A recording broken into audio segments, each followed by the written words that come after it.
नमस्कार।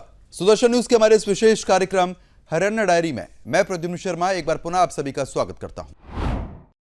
हरियाणा में पर्यावरण संरक्षण को जन अभियान बनाने की दिशा में सरकार ने एक और बड़ा संदेश दिया।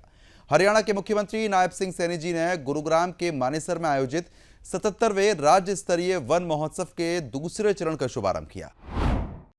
कार्यक्रम में हरियाणा के पर्यावरण वन एवं वन्य प्राणी मंत्री राव नरबीर सिंह ने अध्यक्षता की, जबकि केंद्रीय पर्यावरण वन एवं जलवायु परिवर्तन मंत्री भूपेंद्र यादव विशिष्ट अतिथि के रूप में मौजूद रहे। मुख्यमंत्री नायब सिंह सैनी जी ने कहा कि पर्यावरण की रक्षा सिर्फ सरकार की जिम्मेदारी नहीं बल्कि हर नागरिक का नैतिक दायित्व है। उन्होंने प्रदेश के हर परिवार को कम से कम एक पौधा लगाने और उसकी नियमित देखभाल करने का आह्वान किया। मुख्यमंत्री जी ने कहा कि पौधा लगाना ही नहीं बल्कि उसे पेड़ बनाने तक संभालना भी हमारी जिम्मेदारी है।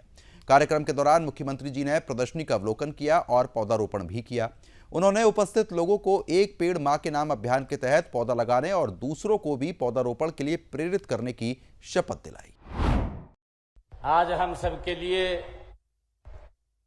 बहुत ही खुशी का दिन है कि हम सबने एक पेड़ मां के नाम अभियान के तहत आज यहां पर पौधारोपण का कार्यक्रम किया है। इस अवसर पर हम सभी प्रतिज्ञा लेंगे। मेरा आग्रह है आप सबसे कि अपना हाथ आगे करके हम प्रतिज्ञा लेंगे। मैं प्रतिज्ञा लेता हूं कि माननीय प्रधानमंत्री जी द्वारा विश्व पर्यावरण दिवस के अवसर पर शुभारंभ किए गए अभियान के तहत कम से कम एक पेड़ लगाएंगे। अपनी मां के नाम लगाऊंगा। मैं यह प्रतिज्ञा लेता हूं कि मैं पर्यावरण के संरक्षण के लिए अन्य लोगों को भी प्रेरित करूंगा। मैं विश्व के अन्य देशों के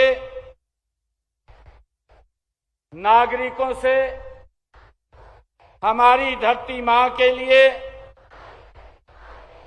कम से कम एक वृक्ष लगाने का अनुरोध करता हूं।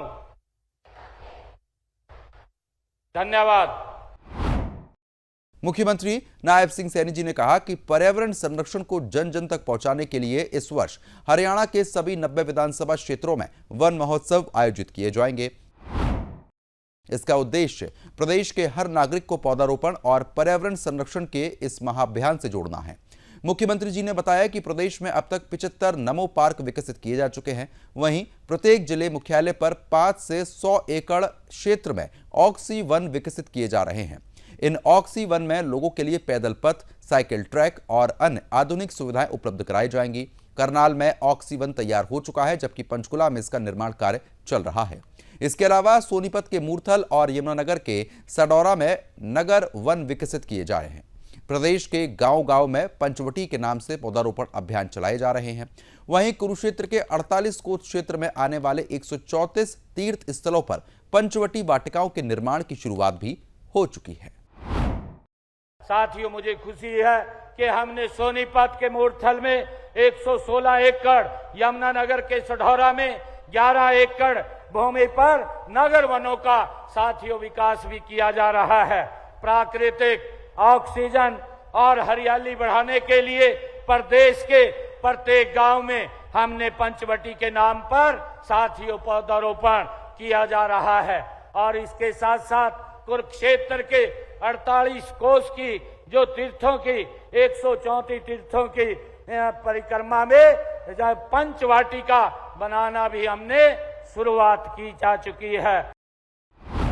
मुख्यमंत्री जी ने विश्वास जताया है कि यदि हरियाणा का प्रत्येक नागरिक सिर्फ एक पौधे की जिम्मेदारी लेकर उसे पूरी निष्ठा से वृक्ष बना दे तो हरित हरियाणा का सपना जल्द ही साकार किया जा सकता है। अंत में मुख्यमंत्री जी ने प्रदेशवासियों को वन महोत्सव की शुभकामनाएं दी और सभी से पर्यावरण संरक्षण के संकल्प को दोहराते हुए पौधारोपण के साथ साथ उनकी देखभाल की जिम्मेदारी निभाने का आह्वान किया। सुदर्शन न्यूज के हमारे इस विशेष कार्यक्रम हरियाणा डायरी का आज का ये अंक यहीं पर समाप्त होता है। कल एक बार पुनः आप सभी से भेंट होगी इसी समय। तब तक के लिए प्रद्युम्न शर्मा को दीजिए अनुमति। नमस्कार।